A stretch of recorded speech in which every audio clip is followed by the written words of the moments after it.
Hi, and welcome to Scent Striker's how-to video blog series.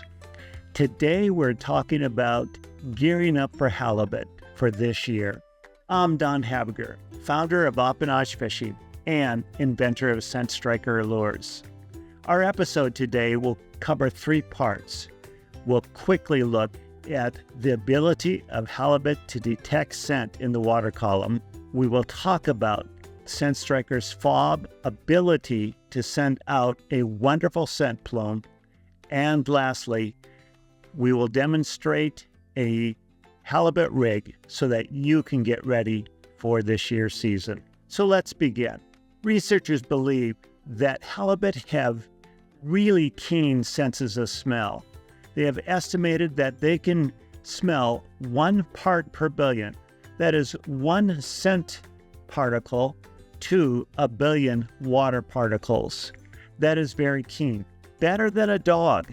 And if they can smell that keenly, it makes sense that we send out a wonderful scent plume emanating from our bait out to the surrounding water for those hungry halibut. How to do that? Well, we're going to demonstrate an easy way to do that. We're going to take a Scent Striker fob. In this case, we have the green fob. We're going to put it in some very popular scent sauce. And I've already preloaded my graduated cylinder with, in this case, 81 milliliters of fish attractant. But this is how I did it. I shook up my fish attractant. I opened up the top and I poured it in. And we ended up, well, unfortunately with 81, even though I was trying to get 80. So let's dip in our green fob. Now, to get our fob down into the scent, I often keep a popsicle stick on deck, but we'll use a long tube, and we're going to agitate it a little bit to make sure that the fob is fully loaded with our scent sauce. That should do it. Okay. Let me pull this out. There we go. Set the agitation stick aside. Let's pull up our fob. What we're going to do is we're going to just let it drip while we demonstrate our tie-up.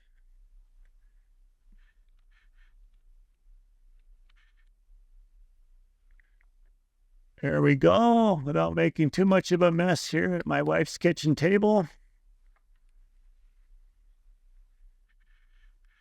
Okay, the fob should be dripping while we're demonstrating our halibut rig.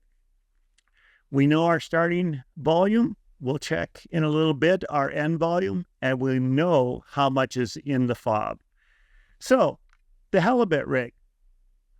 To make a halibut rig, I usually start, in this case, it looks like about 16 inches, 18 inches or so of 150 monofilament line. I use aluminum crimps to keep my rig tight and secure whenever I get a halibut biting. So put on my crimp made for 150 pound monofilament line. Now I'm going to put on a 6/0 circle hook. I'm going to do that in a very specific way. I'm going to take my line. I'm going to put it from the back of the circle eye toward the hook point. Then I'm going to wrap it around my shank, backside of the shank. And now I'm going to pass my line back through the eye and to my crimp. I'm going to take my crimp. I'm going to ensure that the line comes all the way through to make sure I get the entire length of the crimp holding power. And I'm going to take my crimp pliers, which I have mounted here in a holder, which is for my convenience. And I'm going to take the 2.5 millimeter crimp end, and I'm going to have to stand up on this one, but I'm going to get a nice solid crimp on this aluminum crimp. I'm going to do it twice to ensure that I have maximum holding power. Okay. My hook is set. Now, I was demonstrating this particular tie for this reason. When we get a bite and we're ready to set the hook, we pull, and this lever point on the back of the hook brings the hook tip into the fish's jaw. It helps us get a secure hook set. So there we go. We got our 16-aught circle hook on our line. The next thing we're going to do is just put spacer bead. I picked this up at my local fishing store. This happens to be a glow bead, Kingfisher, I think it was. Now I'm going to use a spacer rod. Or tubing. It just is a small piece of plastic tubing, in this case green color. Going to slide that on. I'll demonstrate why in just a little bit. All right, crimp, plastic bead, tubing, and I'm going to put on a couple of beads. I can't tell you, I remember their diameters, but they appear to be about a 5/8 inch diameter bead. I'm going to put on 2 of those, and these beads are going to fill the cavity of my 9-inch green spackleback glow-in-the-dark squid. So now I'm going to put my line through the hole. There we go. On my squid, I'm going to draw my squid down to the beads. That head or that squid isn't going to move much, and it's ready to go. Now, I like to have my skirt come out and cover the tip of my hook, and I always like to have my hook showing. The reason for that is to ensure that there's nothing in the way of a good hook set. And quite frankly, I don't believe that halibut are that sensitive to small little variations in your bait setup. So to top this off, I'm going to take my second crimp for my 150-pound line. There we go. I'm going to take, in this case, this is all I had in my tackle box. So I've got a split ring, and I put 2 split rings on this barrel swivel. I always like to tip mine off with a swivel. You always get a halibut that turns and twists as you get it up in the water. And it's nice to have that swivel to make sure that it is collecting the turns and the twists as opposed to your line and breakage.